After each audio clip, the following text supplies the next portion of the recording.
বর্ষাকাল এলেই বেড়ে যায় নদী নালার পানি, পানির নিচে চলে যায় অনেক এলাকা, ফলে সাপের আনাগোনাও বেড়ে যায়।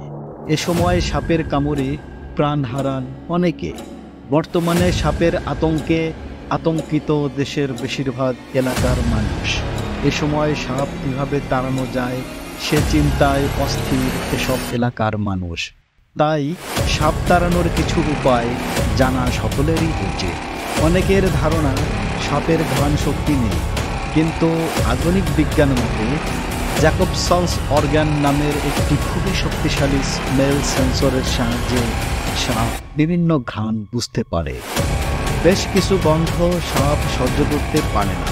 সহজলভ্য এসব উপাদান ঘরে থাকলেই সাপ দূরে সরে যাবে। কিন্তু কি সেগুলো? সেসব জানা মানুষের জন্য খুবই গুরুত্বপূর্ণ। এর প্রথমটি হলো রসুন। রসুনের তীব্র গন্ধ সাপ ভয় পায়। তাই আপনি খুব সহজে ঘরেই সাপ তাড়ানোর জন্য কয়েক কোয়া রসুন পেস্ট করে এতে যে কোনো তেল মাখিয়ে ছেঁকে নেবেন। এই মিশ্রণ ঘরের চারপাশে স্প্রে করুন বা রেখে দিন। এর গন্ধে দূরে পালিয়ে যাবে সাপ। এরপরেই আসে কাঁচা পেঁয়াজ। কাঁচা পেঁয়াজের তীব্র ঝাঁঝালো গন্ধ সাপ সহ্য করতে পারে না।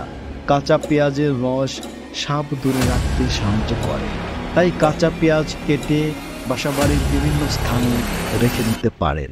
সাপ তাড়ানোর আরেকটি কার্যকরী উপাদান হলো সালফার। সালফারের গুঁড়ো সাপের ত্বকে জ্বালার সৃষ্টি করে। অল্প পরিমাণে সালফারের গুঁড়ো ঘরে রাখুন, সাপ আর আসবে না। সাপ তাড়াতে সবথেকে বেশি ব্যবহার হয় ন্যাপথালিন।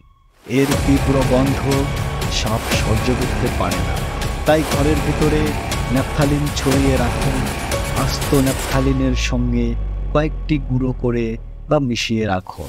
হাতের কাছে কার্বলিক অ্যাসিড না থাকলেও কার্বলিক অ্যাসিড বিদ্যমান এমন সাবানও ব্যবহার করতে পারেন। সাবান কুচি করে ঘরের চারদিকে ছড়িয়ে দিন, সাপ আর আসবে না। এছাড়া রয়েছে পুদিনা পাতা, লবঙ্গ, তুলসী, দারুচিনি, ভিনেগার ও লেবু। সাপেরা এসব জিনিসের গন্ধ খুব অদ্ভুত বলে মনে করে, তাই তারা এসব থেকে পালানোর চেষ্টা করে। এই জিনিসগুলো ঘরে রাখলেও সাপ আসবে না।